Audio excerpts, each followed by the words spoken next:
Hello and welcome to the Royal Beat, the insider's guide to all the biggest news, and there's plenty of it emerging from the House of Windsor. On our last show, Prince Harry's hotly anticipated memoir, Spare, had just been leaked, with stories of its content only just beginning to emerge. Well, this week, we've all had a chance to read it, and there is a lot to unpack. So we're going to be looking at how the King and Queen and the Waleses are coping in the face of it all, now that they're back at work, with some major accusations hanging over them. Plus, we'll be going into huge detail regarding the book and asking, where does the firm go from here? And to do that with me today, I'm thrilled to be joined by royal journalist and author Katie Nicholl, historian Gareth Russell, and editor-in-chief of Majesty magazine, Ingrid Seward. Welcome, one and all. Have you had any sleep since I last saw you? Not much. Not a huge amount. Been a lot of book reading, hasn't there? Yes. Well, we've all read it, so let's see how the world has responded to it. Now, behind closed doors, the Windsors must surely be reeling from what's been a tsunami of revelations and accusations.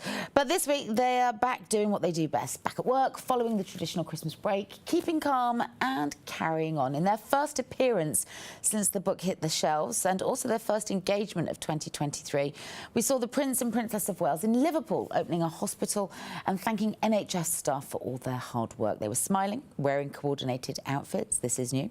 Here they are, presenting what seemed to be very much a united front.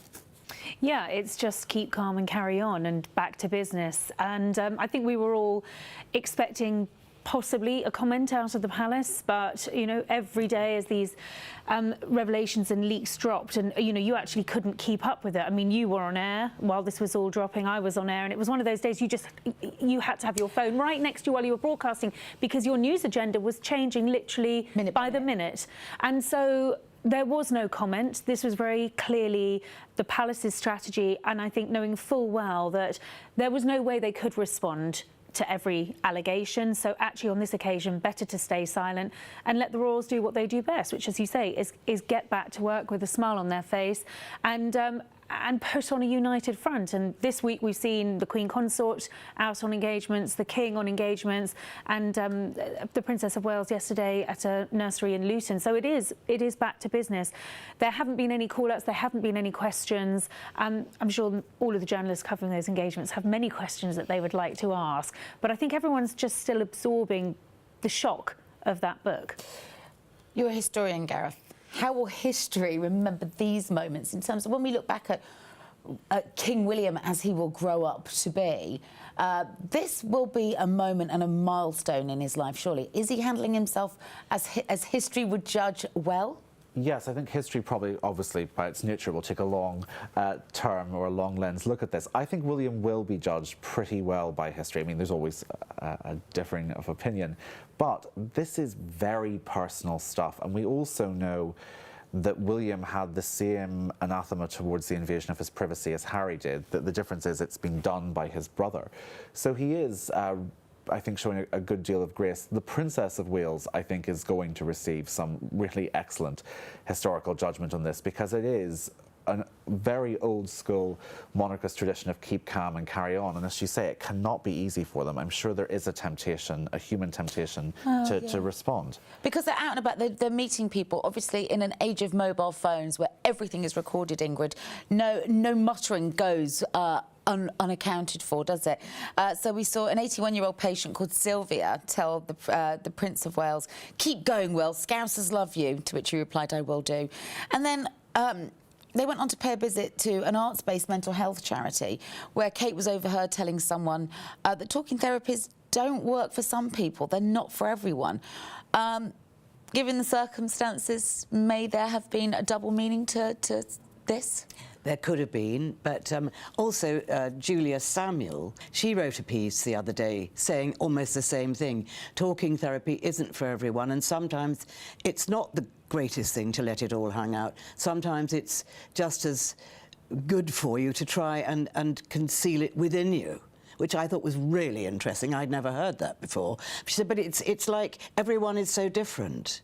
And she was a great friend of Diana's, and she is a grief therapist and has been for many, many years. So I think it might have been a reference to Harry's book, but they won't have read Harry's book. I really, really doubt if they've read it. What happens is someone will go through it and they'll say, oh, Your Royal Highness, this has been said and that has been said. Certainly, the King won't have read it, and nor will have Camilla. They really do not. A, they don't have time, and B, they realise that after years and years and years of this, it's better not to read it.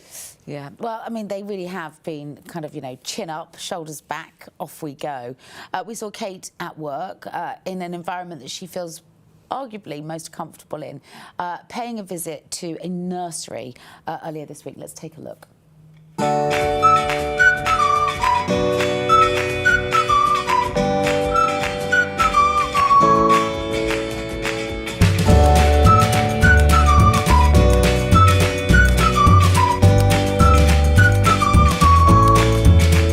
So there she is, looking distinctly relaxed and unruffled, some might say. Yeah, I mean, I think she looks very happy, and I think, you know, the Princess of Wales is someone who very seldom disappoints in public. She's, professional's maybe not the right word to use in the royal context, but I don't think it's a million miles off the mark. This is something she does very well. They're causes she cares about very much, and I don't think it looks stilted or strained or artificial at all. So this was a great public appearance for But her arguably, after this the is probably book. the first time she's come in for anything like this level of criticism. Yeah. He's really called her out in places in the book, and we will get into that in a little more detail in a while. How do you think that, knowing the character of the Princess of Wales, how will that have sat with her? She doesn't engage in controversy. I always remember being told when I was writing her biography, Kate doesn't do drama. And I think that's really true. That has always stuck with me, because you just don't see her get into spats. She doesn't fall out with people. She sort of retains a sort of neutral, cool head. Serenity. Yeah, she does. Yes, through most thinking of the word earlier. Yeah, there is a serenity about her, and I think you used the word professional, and I think you're right to use that, because she is professional. Yep. While most people might want to just hide under the duvet and just, you know, retreat, she has to go out and face the world. She has to go out and do her job. And I think it was absolutely right that they went out together. We've seen her out this week on her own. But I think that first engagement, doing it together as a team, was really, really important. Absolutely. Talking of other important news this week, and so much is being lost in the hullabaloo that surrounds Harry's revelations. But talk me through King Charles's decision to ask for the Crown Estate and the profits, I mean, huge profits that have come as a result of the wind farms that reside on the estate, to be passed to the public purse. So this is King Charles donating the best part of, well, you tell me, Gareth, £1 billion? 150 million. Yeah, 250 million. We're million talking about it just £250 outside. million to the public purse to do good work. So this is him saying, share our good fortune. Well, absolutely. I think it's, first of all, it's a very clever move for the monarchy, but it's also a moral move. This is a very difficult time for a lot of people in this country, and there have been constant criticisms, some of them founded, some of them unfounded, about the alleged extravagance, or at least the cost of the monarchy, to hand over £250 million. I would do the percentage of a billion, but my maths is so bad. It's a quarter of a billion. Thank you. But let's think about this. This is a man that can't respond because of the position that he holds.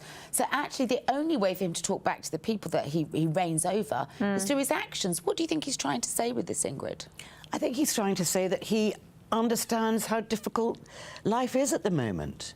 And he has said it before, and he gave a bonus to his staff to help them through these difficult times. And I think he really does understand. He actually cares. He's always saying, he certainly always used to say, I care too much. He really cares about people. So he is the caring king.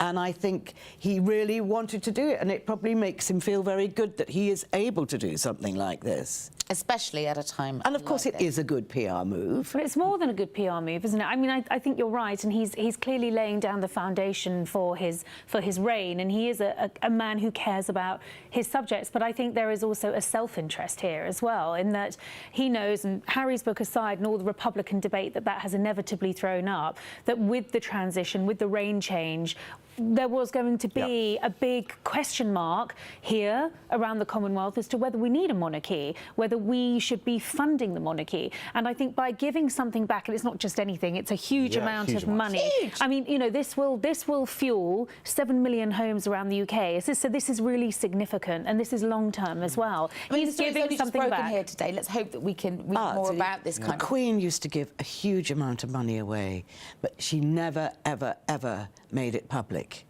So perhaps we're thinking he is a little bit too wonderful. I mean, obviously his office, and everyone would say, well, sir, Your Majesty, this needs to be made public. But the Queen used to give a massive amount of money to charities. Didn't know that. Well, yeah, a lot of people, most people don't know that. You go, Ingrid Seward, a font of knowledge. Actually, that's sort of a sensible move from Charles III, because I understand the sort of the Christian compulsion to give charity quietly, but there is also a PR element. This isn't, it's a monarchy, not just a family. So I think it's sensible. Well, it's also him putting his money where his mouth is, because agreed. Charles has been banging on about renewable energies, wind farms for years, right? Now he's got the investment because he manages the seabed around the entire United Kingdom, which is where these farms are going to be that are going to generate all of this renewable energy. So, I mean, he's PRing himself and the good of the royal family. He's also PRing something he's been passionate about for years. It sort of ticks all the boxes. It does, for actually. him. Yes, it's a very environmental thing, isn't it? It's a great thing for Absolutely. environment. That's just what I was wondering. I think He's the Green King, and he's showing he's the Green King. A lovely distraction from the noise that sits around the royal family right now, and we will, of course, return to that because Prince Harry's revelations are going nowhere fast. The background noise to everything that the foremost senior members of the royal family do for the foreseeable future will certainly be informed in some way by the contents of Harry's book, Spare. Now, this book may just be, and we must remember this is just Harry's perspective on his father, his brother and their wives. And despite the fact that it is, of course, by its very nature, a one-dimensional take on what happened across the course of his life, it will stick in the minds of the public for a very long time. And if recollections do vary, we know that the royals aren't going to tell us how. So let's get stuck into the detail of the book and exactly what the Duke has said about his closest relatives. Let's start with his relationship with his father. It's not all negative by any means. I mean, one of the overriding themes, I think, that emerged from the book is Harry actually talking about the deep love that he has for the king. Moments of great criticism in there as well, but genuine tenderness. Were you surprised by this? I was very surprised because I think we had heard rumblings, and they can always be inaccurate, but we had heard rumblings that Elizabeth II came out very well in the first draft, or that was of the book, and that the then Prince of Wales came out negatively, and that it had been tweaked or rewritten. I don't know how true that is, but I certainly was very taken aback at the quite tender moments he shared with his father and how sympathetic at times he felt towards him. Yeah, he constantly refers to him as darling boy. He says that his father would gently tickle Harry's face as he went to sleep to help overcome his fear of the darkness. And whilst Harry was desperate to kind of sometimes receive words of praise in a phone call from his dad, Charles would rather leave notes expressing his pride. We know that he's a great letter writer and would leave them on, for example, his pillow to say, well done, darling boy. So those were moments of genuine insight. Yeah. But then these great moments of heartbreak, with, for example, the night Harry's informed that his mother has passed. That was the thing that stuck out to me most when you're talking about his relationship with his father. Those moments were sort of less obvious to me. They stood out less. It was that anecdote that he recalls of his father waking him up and telling him that his mother had died, and patting him on the knee and telling him that everything was going to be okay. Now, and then leaving him to sleep alone for the night. William slept in one room, Harry slept in another. Yeah. Oh, you wanted to climb through the pages of that book and hug those children, didn't you? Yeah, and then the whole experience of having to go out and meet the crowds outside of the palace and shake their hands. I mean, that was so obviously and understandably an enormous trauma, and you just get the sense that he hadn't been terribly well supported in all of this. I mean, there is such a theme of unprocessed grief in this book, and I think he lays that. To me, it's the most overwhelming. Well, there's also a lot of anger and envy and resentment, but that theme of unprocessed grief for me is the takeaway from the book. It's a very, very damaged man. Yeah, but he lays so much. The life experiences that have informed him. Yeah, totally. I mean, I do think that, as Katie said, that it's very, very moving when Charles goes in and you know, puts his hand on his knee and tries to explain that Mummy's you know, that mummy's died, and Harry doesn't want to believe it. But I actually did have to tell my daughter that her father had died. She was the same age as William. And you know something, Sophie, I was really mechanical. Really? Because I was in shock, so presumably Charles was in shock. Yes. I mean, it's quite hard to even touch anyone. And I just said to her, Daddy's died. And I felt terrible afterwards. But how could I do that? But I was in such shock. And when you're in shock, this is a well-known psychiatrists say this. When you're in shock, you become completely mechanical. And you don't have any emotion because the emotion is so raw. It's numbed. And you're completely numb, which is why they were able to walk behind their mother's coffin, because they were still completely numbed. And Harry, obviously, as it says in the book, was numbed for years. William refusing started to deal with that it. Diana had passed. Yes, I think that, although I've gone into hiding, disappeared. yeah, so that's a sort of numbness. That's really interesting, and I'm very it makes sorry. sense. I'm sorry for your loss, Ingrid. Oh, darling, this was no, years ago. Not, but doesn't, as we're learning, it doesn't matter that it was. But years ago. it helped me to understand Harry. Charles's, yeah, that's a and really I interesting completely take. understood Charles's reaction that he couldn't actually hug him because it was all he could do was to touch him. Do you feel that sense of, because I do feel that sense of abandonment that he is, I think, painting a picture of in the book, continued after that, though? He talks about being with the Van Cutsums and with Tiggy and basically being parented by anyone that wasn't his father. There is that sense that his father was just too busy to be with him, helping him through that, which I think must be incredibly painful You for definitely Charles. got a sense, didn't you, that the family that he connected with in Africa, that became... He calls someone else mum. Yeah. Yeah. And that's a massive revelation, right? Albeit with the American spelling, but he has this other family.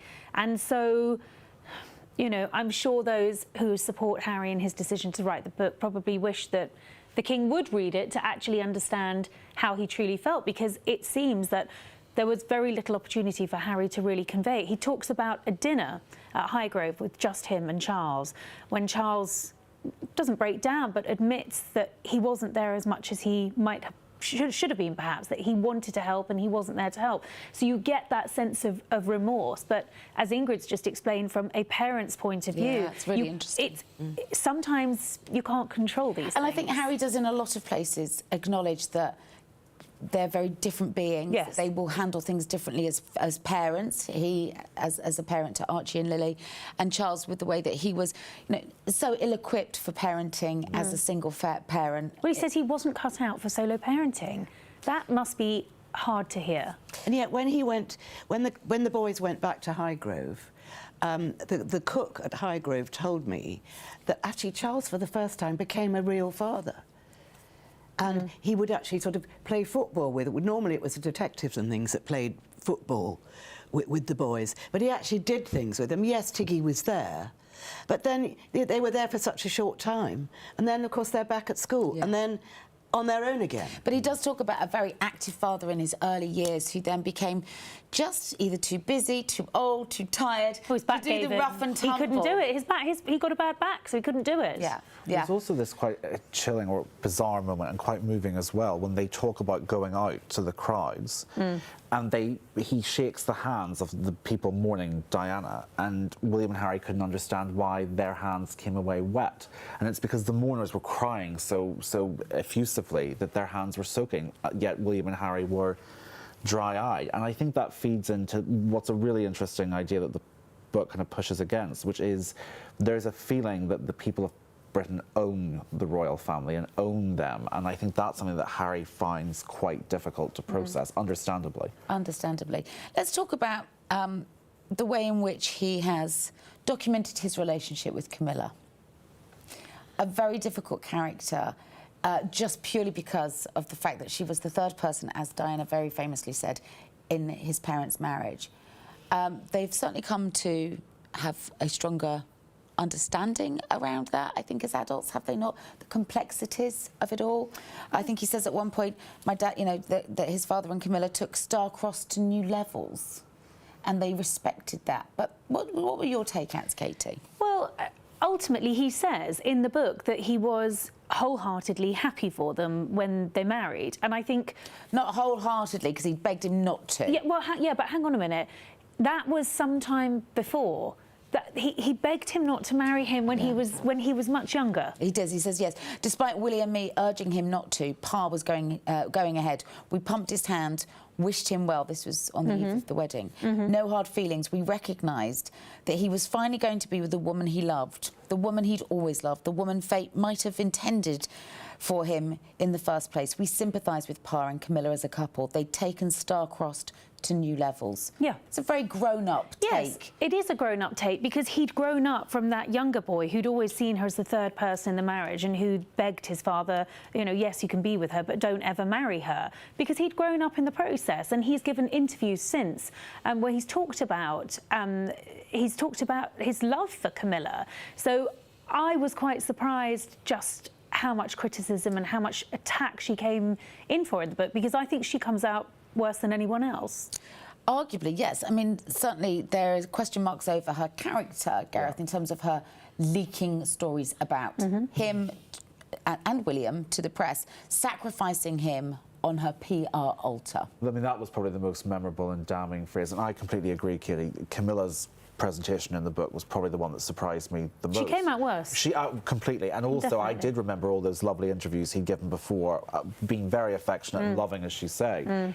I felt for Camila in this, because it's difficult to think of anyone who has really suffered from press intrusion, ironically, apart from the late Diana, more than Camila did. I mean, some really horrific stuff happened to Camilla's privacy in the 1980s and 1990s. So this felt at times uncharitable, or there were some very stinging words. I would say, in terms of her reputation in Britain, I don't see this having a massive impact, but I do think overseas this will feed into a pretty established, long-lasting narrative of Camila as the wicked stepmother, because you can cherry pick the quotes, which is inevitably what will happen. And I think it is really important as well to read the book in its entirety, in its context, because context is everything. However, you're quite right, Gareth, you can cherry pick certain points of the book where Camila ultimately doesn't come away looking good. He seems to be convinced that at times, as he said, he was sacrificed. She sacrificed me on her personal PR altar, and infers that maybe William agreed with that too. Well, they had Mark Bolland working for them at the time, and he was employed to brush up Camilla's image, because Charles, as always, long-term, everything long-term. So we're not going to try and make everyone love Camila tomorrow. We're going to very gradually brush up her image. And Harry and I think William saw that Bolland was actually planting nice stories about Camila, and possibly Harry was right, that there were some, he and William were used to distract from Camila at times. So you think that there's foundation in his claims? Up to a point, but I think he goes too far. He then decides that everything's a plant and that everyone's against him. Well, the problem was Harry was says misbehaving at the time, wasn't he? Harry was underage drinking, he was smoking marijuana at club age, he was doing all sorts of naughty things, and the press got wind of it. So there was only a certain amount that the palace could do to protect him. So I think this idea that they were sort of throwing Harry to the wolves whilst bolstering Camilla's PR. When the story emerged about the bridesmaid dress, William said sheepishly, this is lifted from the book, he might have let slip that there had been strife between the two couples. I put my hand over my face. Meg froze. A heavy silence fell. So now we knew. I told you, Willie, you of all people, you should have known. He nodded. He knew. That was in putting it entirely at Charles and Camilla's door, wasn't it? They'd had dinner with Charles and Camilla. Yeah. But how many other people... So Camilla is leaking the bridesmaid story? I think so, absolutely. But how many other people knew about that episode? I mean, albeit it might have been about tights rather than bridesmaid's dress, but it was a story that was well known at the time, that there had been an upset at that fitting with Princess Charlotte. So to lay the blame clearly, which I think he's doing at Charles and Camilla's door, is a pretty large finger of blame to point without much evidence to back it up. It feels a stretch, doesn't it? Because so many people, so many people knew about that. Let's move on to possibly one of the most surprising relationships that he documents, and that's the one between him and his brother. And Ingrid, you've written a book about the two brothers. I mean, I think there was always an assumption that they were incredibly close. Seemingly not, according to the pages of Spare. No, I knew that they weren't always close. I think we got that. I think we all got that impression when Diana died, because they did a lot of things together, and they were always together. But no, when they were young, they fought madly all the time, as little boys do. And when I was writing the book, I had the housekeeper from Highgrove, who had actually written a book herself. I spent a few days with her, and we went through all the diaries, and she kept saying they're perfectly normal little boys, and of course they were. And he does, in some respects, acknowledge that. He says, you know, that a lot of the heir and the spare stuff is younger, older brother. It's younger, older brother more than heir and spare, yes. In some respects. He calls him his beloved brother and his arch nemesis. But equally, I was surprised at how critical he was of his brother, the future I was king. too. Yeah. I was too, and Ingy's right. They were, you know, they were typical little brothers. You know, there was real play, there was fight play, there, you know, and they were so close. And really, I think Harry brings it down to the point where Diana died to suggest that that's when they were on divergent paths. That's when they really started growing apart. But listen, this is his story, as you said at the beginning, Kate. This is his story. But it's not what I saw when I was on those tours with those brothers, travelling around Africa. You know, I was writing big pieces about Team Wales, and I mean, I didn't imagine the closeness between them. William had gone out to Lesotho to see Harry's work. He was so proud of what Santibali was doing. You could see it. There was nothing contrived about that. You're quite right. He did. He went out to Lesotho. And yet, when they got back, Harry says, given that closeness, he didn't know that his brother was going to propose to Kate. This was all kept a secret from him. Extraordinary, wasn't it? I really was surprised by that. Harry apparently read about the engagement. He learned about it when the press did. I find that very hard to believe. But it's his book, isn't it? You have to believe what he's trying to say. He also goes on to say that he was actually never William's best man. And actually, that was just a cover for The Real Best Men, two of William's closest friends, who wanted to keep their lives private. And he goes on to explain in the book that he was on board with this as a miscommunication or a half-truth to the press, because those guys, he's quite right, the press would have descended upon them. Their lives would have been under a huge microscope, revelation after revelation, and why put them through that? So Harry, who was already very much a public figure, kind of, you know, took one for the team there. Interesting. Why put it in the book? That's still exposing, that's part of the problem I think quite a few people have private, with the book. though, isn't it? There is a tendency in this book to ironically roll over the privacy of a lot of other people. Well, he's putting it in the book to stack up his narrative, which is that actually they weren't that close. But if you think about it, it was a huge wedding. William had some very close friends. I've been to weddings where you don't just have, well, you do have one best man, I suppose, but what is he saying, that he actually had two best men? I mean, to me, it's very obvious that Harry played the key role, whether it was a compere or brother or whatever. He got up and gave a speech. It doesn't strike me as that unusual that two of William's closest friends would also stand up and take... I don't find that unusual, but you see, I think he's making a point of it to back up his narrative and stack it up, that actually he and his brother weren't that close, because that's what the narrative has become now. Absolutely, and I think it is. Yes, I absolutely agree. And I remember being told by someone very close to the brothers, this was when things had gone wrong, and I think it was really significant that when the Queen invited Harry and Meghan to go to Balmoral for the sort of end of summer holiday that she used to host this weekend, they didn't go because I was told it wouldn't fit their narrative. And they have built this narrative of us against them. So this idea that everything with William was wonderful up until the point he met Meghan doesn't fit with the narrative that he believes, I suppose. No. Well, let's talk about Kate and his relationship with Kate, because, you know, this is, as we touched upon earlier, she really does come in for what feels like the first bout of public criticism, certainly from within the family. From within the family, I mean, she certainly had a pretty tough ride. I mean, you'll know this from when she came into the public eye for the first time.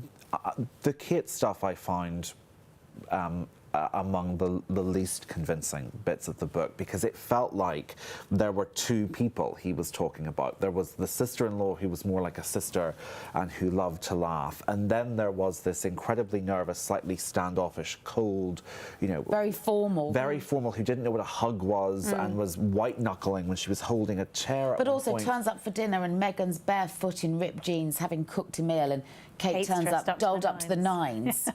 and doesn't like to share her lip gloss, apparently. Yeah, I mean, was any of I mean, this if that's the detail- worst you can That's throw what at I was her, just really. Exactly. I mean, is that necessarily detail that was needed? Did he need to I go feel there? the hand of Meghan on this very, very much. Right. I don't think Kate and Meghan, I mean, I think that does come across, doesn't it? Yeah, they didn't get on. They just Full didn't get on. stop. They were Yeah. just different Yep. types of people. Absolutely.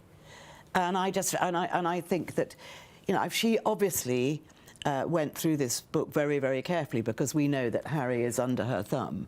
And I think that... Well, we don't know that. He's the first to say that's a very old rhetoric that is you know, and actually it was his decision to leave the family, and he tries to set that record straight. And it's Am I wrong then? in No, saying he that? says no. That's what he would say. I'm just Oh yes, I say you're being Harry. Yeah. Yeah. So he would say, like, everybody assumed it was Meghan's decision for me to leave the family. What a lazy assumption. It was very much my call. So that's what he would say. Yes, it was his call, but I feel the hand of Meghan. Can I say this? Yeah. I feel very much the hand of Meghan on this book, and I also feel that possibly they picked the wrong ghostwriter for him because it's very flowery, it's wonderfully described, it's very purple, and half the words in the book, you know that Harry hasn't a clue what they mean. Do you? I really feel that. I don't know Harry well enough to know Well, the no, extent nor of his do I, but- vocabulary. Well, he says about the Faulkner quote. He says, you know, the Faulkner one at the quote- beginning? That he says, I found it on BrinnyQuotes.com. I didn't know who William Faulkner was, and he had to check with Moringar, his ghostwriter. So there is, I mean, there's a bit of purpling up the narrative, I And he think. talks about himself being a bit of an underachiever academically, and he feels like the stupid member of the family is how he writes himself within the pages of the book. But just returning to Kate, I mean, was there anything in there that was a bit of a smoking gun as far as you were concerned? It felt quite spiteful, unnecessarily, Yeah. to her. I mean, I've written a book on as she was then the Duchess of Cambridge, and you know, and I know from the research that I've done that when the wheels were coming off the relationship with William and Harry, she really did step in to try and act as a peacemaker, and would invite him over. But if you know, in Harry's book, he's rarely ever invited over. He clearly feels like the third wheel, the spare part, and that resonates. I was told there were times he felt a bit like a bit like a spare, to quote the title of the book. But I think, you know, Kate has shown him nothing but love and kindness, and there was a genuine and authentic, warm relationship between them. I think he was ultimately hugely disappointed that she just didn't warm to Meghan immediately. He wanted them to, you know, to bond in the same way that he wanted the British public to immediately fall in love with. I mean, he had pretty high expectations, given that they were married and within the royal family together for less than 2 years. It does take time to earn someone's love and respect and loyalty. And I think most people would think he barely gave it 2 seconds. And of course, it has made for some pretty uncomfortable revelations about members of his family, but there were also insights into his own life experiences that raised a few eyebrows and, in a few instances, kind of made you squirm a little. Do you think that in some instances he went too far? There's a lot of talk. You talking about Willygate? About his, as he calls it, I'll use his words, todger. Yeah, okay, Todgergate. I mean, can I be a honest? lot of todger. Can I be honest? Yeah. That reminded me of the Harry that I really knew, that was having fun at Bougie, that was always, you know, the butt of the joke, the one making the joke, the fun Harry. And I mean, I've got a naughty sense of humour, so I didn't object to it too much. For me, that brought out the fun side of him, which I think so many people have missed. So, yes, I think some people felt he went a bit too far. I thought it was the fun side of Harry. So Harry goes on an expedition to the North Pole with some wounded veterans to raise awareness and money for charity. He develops frostbite in several places across his body, but one of them being obviously there.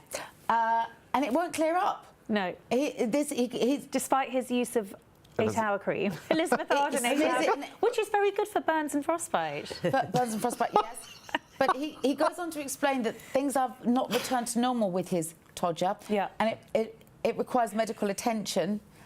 Which he seeks. Which he seeks. He goes to the doctor. The doctor doesn't even make eye contact with him before, just says, yeah, over there, you know, take your trousers down, and then realises who Harry is in this. So there are moments of, you know... Well, I laughed out loud. Oh, it's you, he goes, the doctor says. And I think that is laugh out loud funny. And can you imagine, I mean, most people, getting to the doctors isn't that difficult, but I love these little nuances where he explains how difficult it is to just get a GP appointment. But he's obviously not embarrassed by his todger at all, because it pops up many occasions in the book. I'm sorry. Popped up as one of his problems, Katie. That's why he needed medical attention. He also includes the story of losing his virginity. I mean, it only warrants 4 lines, and I think... But they're 4 very good lines, especially the Spanish translation was something else. It was in a grassy field behind a busy pub with an older woman who slapped him on the behind, or the rump, as he says, like a horse. Well, I just thought, this poor woman, whoever she was, there's going to be a witch hunt for her. But they still haven't discovered who she is, have they? She's covered her tracks well. Yes, she has. I mean, apparently he then said that she was very good with horses and loved horses. And somebody said she's a vet, someone said she's an equine, whatever, specialist. But she hasn't been found. Well, you would hope not, because that... If she's respected his privacy... Yeah. Well, I think that's where, joking aside, and I suppose if you're going to do a warts and all autobiography, there has to be that's a story she could have sold and sold, right? She could have made a fortune. She kept her silence. Virginity. She chose not to, and yet here she is now being written about. Do you think that's fair? Is that double standards? I think it's the double standards which apply to every member of the royal family who's had to bide their silence, who doesn't have a right to reply, and who Harry is breaching the privacy of in the most spectacular fashion. Talking of breaches of privacy, Afghanistan. Well, I think that was a great mistake. I mean, I'm not a military person, but I know that if you talk about the number of people that you might or might not have killed, it's a breach of sort of military etiquette because it puts other people in danger. And I remember years and years ago, all us editors were invited to the Ministry of Defence. It was so exciting. It was like sort of being in a Bond movie. And there was the head of the army saying, we're going to try and deploy him, and you can't say a word. We really didn't say a word. Then we had another meeting, and then Harry was lucky enough to be able to deploy to Afghanistan. And he was there for sort of 6 or 8 weeks. Yeah, but then his cover was blown. Yeah, but not by the the British UK press. press. No, it was Australian and American press. During a television interview with Stephen Colbert in the US, Harry tried to explain his rationale behind sharing that level of detail, certainly the number of kills that sit on his record. He says, my whole goal and my attempt with sharing that detail is to reduce the number of suicides. And this is an area he knows pretty well, because mental health, certainly amongst the veteran community, is something he's really, really worked very closely with. You're absolutely right. I hadn't considered that aspect of it. It is an area he knows a lot about. I'm totally prepared to believe that he hopes that it will have that impact. It was unfortunate it only came out in the interview. I don't think it was really stressed enough in the book that was the point of the anecdote. Well, from my accent, you can probably tell I grew up in Northern Ireland. The minute I saw someone say, I killed 25 people, and I didn't feel bad about it because they were like pieces in a chessboard. I mean, my stomach clenched, because if you are in that environment, and you know, I wasn't in an environment like Afghanistan, but I was in an environment where you had to watch what you say about things like that. It was a very concerning sentence to see, because this is a regime that, as he says in the book, he doesn't feel any sympathy for. It's a monstrous regime in Afghanistan. It's also a retaliatory regime. It says how he felt at the time. I think his, you know, looking back now, obviously his recollection may vary, but his feelings may vary. But what was interesting is the fact that, you know, for somebody that has been so obsessed, quite rightly, with his safety, his personal safety and the safety of his family, the Taliban have now responded to Harry's claims. That's frightening, though, Kate. And they've said really criminals like Harry, his wife and children. Yeah, criminals like Harry who proudly confess their crimes will be brought to the court table in front of the international community. There is now a target on his back, isn't there? Well, and one that he's put on his very own back. I was doing some TV interviews with Ben McBean, who didn't serve with Harry at the same time, but they were out in Afghanistan. And I think the sense I got from him was that it's okay to talk about your experience at war, and if Harry is doing this and putting it on the table to help other people come to terms with their own experiences and to reduce suicide rate, I don't think anyone would knock him for that. But I think to put a number on Yes. your target. That was, and you know what, Kate, that could have been one line that was taken out. And Ingrid, I know you think Meghan went through this with a highlighter, but what really strikes me is that no one with a real modicum of sense and Harry's best interests at heart went through that book with a highlighter, because that was a simple line that could have just come out. You could have still had what he was trying to put the spotlight on and taken out the damaging Unnecessary points. detail. It was unnecessary. that Well, was- then you've got That's to the blame one. the editor of the book, haven't you? Well, listen, talking of editors, let's move on to one thing that is abundantly clear in Spare, and that is how Harry considers the British press to be the root of almost all of the discord within his family, and also to be responsible for some of the most tragic and saddest moments of his life. Harry summarised his feelings in his ITV interview with Tom Bradby, saying, "It breaks my heart that the British tabloid press have so successfully managed to create this divide and this conflict." Now, of course, you know, there's more than a hint of irony in as much as he has now written a book that tells lots of people's stories, people who have remained absolutely silent in order to preserve his privacy, talking about maybe some of the girlfriends that he writes about, Caroline Flack, Crusade Bonus, Chelsea Davy, you know, all of these women who have never spoken publicly about Harry. So there is kind of an irony there. But nevertheless, the British press, the tabloid press particularly, have had a huge impact on his life, and he is hateful in his account of what they have done to him in terms of how he writes about Well, he things. doesn't hold back. I mean, he blames the tabloid media for everything. He heaps the paps in there. I mean, everyone is tarred with the same brush, and he's very, very scathing. I mean, he picks out. He doesn't name journalists, but he picks out certain he journalists. does. There's an editor. He doesn't. there.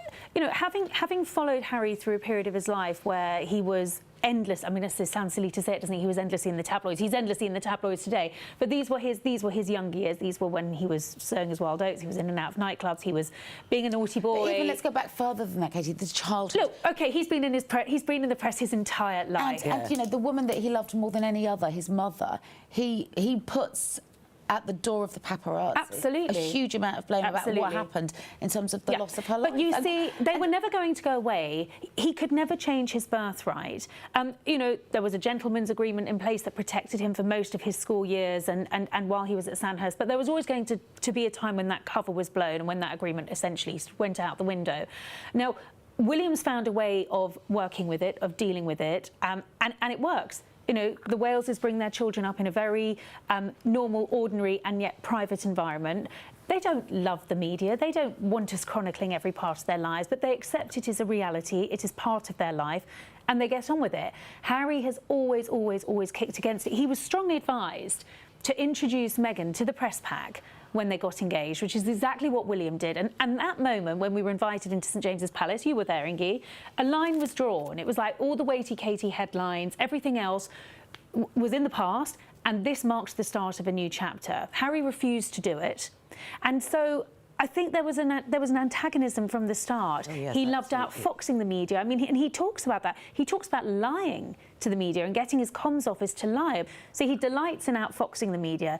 And he's still continuing this game with the media, a game that many people have said to him, you're not going to win. Well, his father says, "Darling boy, please don't read it." And he says, well, that's very difficult because all of the royal residences, there are newspapers fanned out at breakfast, lunch and dinner. But he's on a crusade now. He is on a crusade to reform media and media law. But it He's might got be- a platform. In California. Yeah. California, how, I mean... It also might be a bit like Don Quixote rather than the Crusades here, because in a sense, he is talking about a power that the tabloid press, they're still influential, of course, but really, the power of media today is social media. It's this, hinterland of rampant speculation that I think is becoming increasingly more powerful than the media. So to some degree, this is a very painful, cry from the heart, I think. But I think that war is maybe over to some degree. You mean the war with the actual physical media rather than social media? Yeah, I think so, because I think what this book has done... And well, I don't know. I mean, he's got a huge court case coming up against Associated. the Mail. Sorry, no, I misspoke on that. And all of the phone hacking cases, which, again, I think, you know, he writes about the fact that, you know, he wasn't encouraged to pursue that, but he feels very strongly that he has been wrong and he wants to put that right. And Can you understand that? Absolutely. I actually think some of the stuff he writes about the tabloid press, and particularly about how his mother was treated and mistreated, is some of the most convincing and important stuff that we've heard. To me, he's like a survivor of that era, and he deserves to be seen that way. But what Not just a survivor, he now wants to be a campaigner. He wants to campaign for change.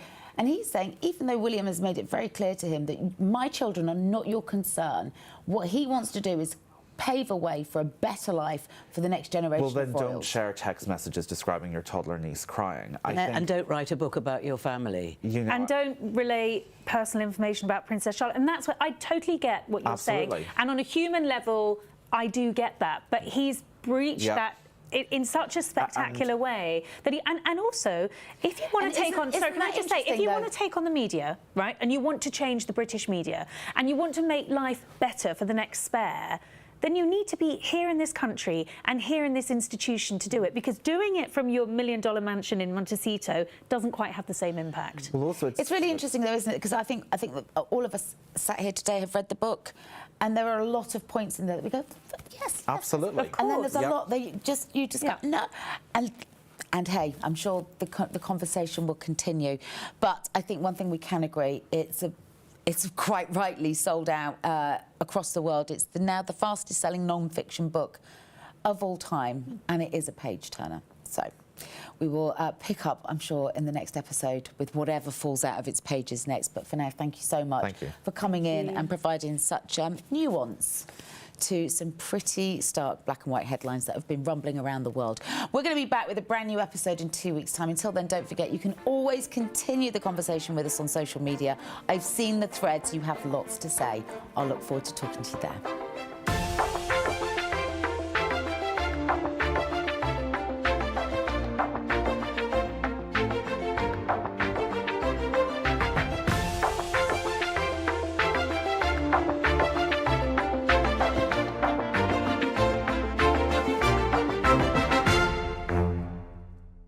Don't forget, you can watch the latest episode of The Royal Beat at trueroyalty.tv.